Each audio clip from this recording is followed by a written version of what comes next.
Two-time world champion Arcitys might not make the flashiest plays, but everyone wants him on their team. Yet again, as eUnited go back in front, and you still have the fighter pilot and glide bomb on play. They could be so big down the stretch.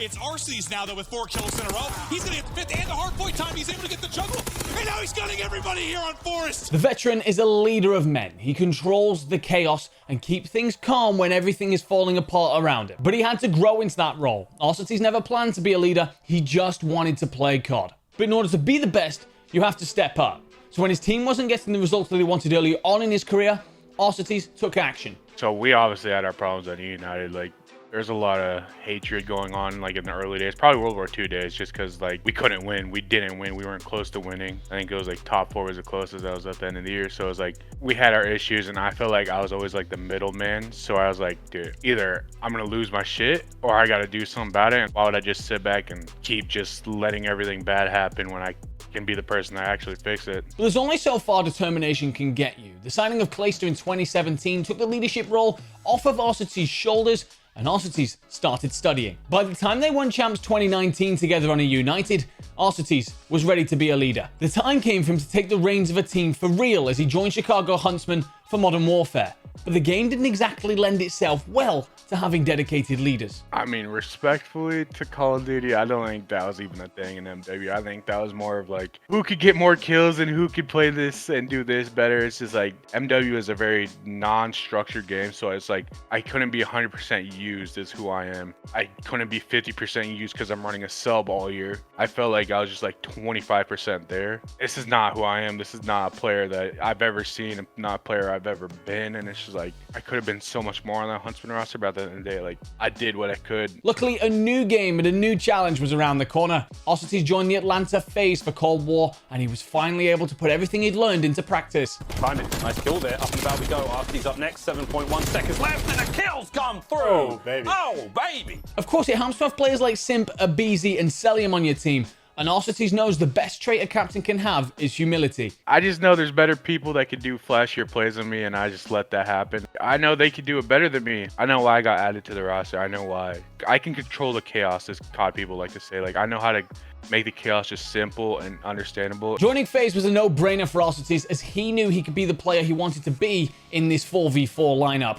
Plus, he'd be playing with players that he knew well. And that means he knows he can talk to them, whether that be praise or criticism. Tyler's one of my best friends. Chris, I've played with before, one of my best friends. MC, I've known for years now. He's a little weirdo, but he's still one of my best friends. So I see that team, I'm like, I know 100% I will not hit one of these guys ever, even though MC touches me. You gotta understand, no one's out to get you, and our whole team understands that. As soon as scrims are over, we won't talk about scrims. We have 2 team speaks. If we're in the FaZe team speak, we'll talk about scrims all day long. As soon as we're out, it's over. Like, we're done with focus on something else. We'll play league play. We'll play something else, and that's something that a lot of teams don't have.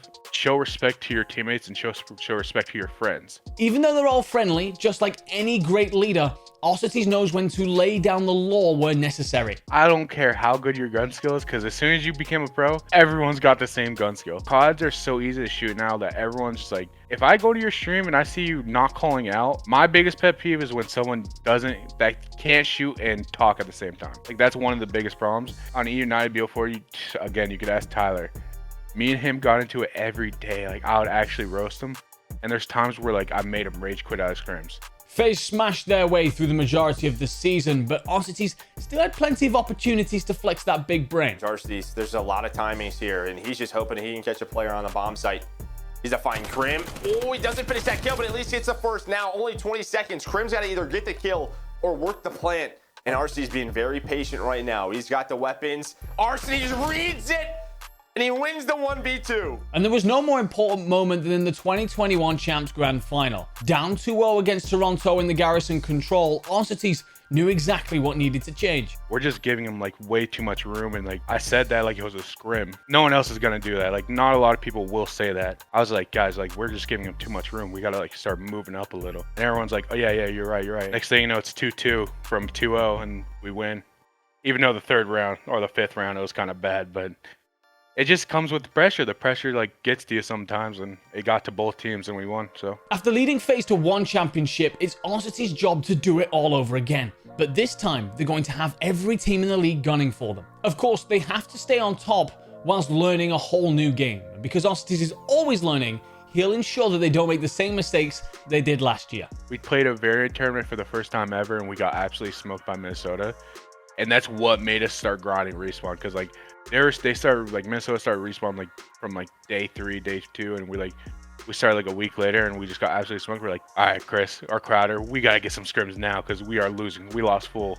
We got absolutely just embarrassed by this team and just hated it. So I don't know. You just gotta find the right time and just to learn everything. Like don't rush into don't rush into scrims. Millions of dollars are on the line in Call of Duty these days, so being the best has never been more important. Arcitys has created a dynasty on FaZe and he wants to keep it going. It sounds hard, but in his mind it's easy. All you have to do is put in the work. I mean, that's why we practice. I like Crowder helped me with this too. Like we practice like we play. Like that's literally how we do it. And it's like, why is there pressure when we do this every damn day?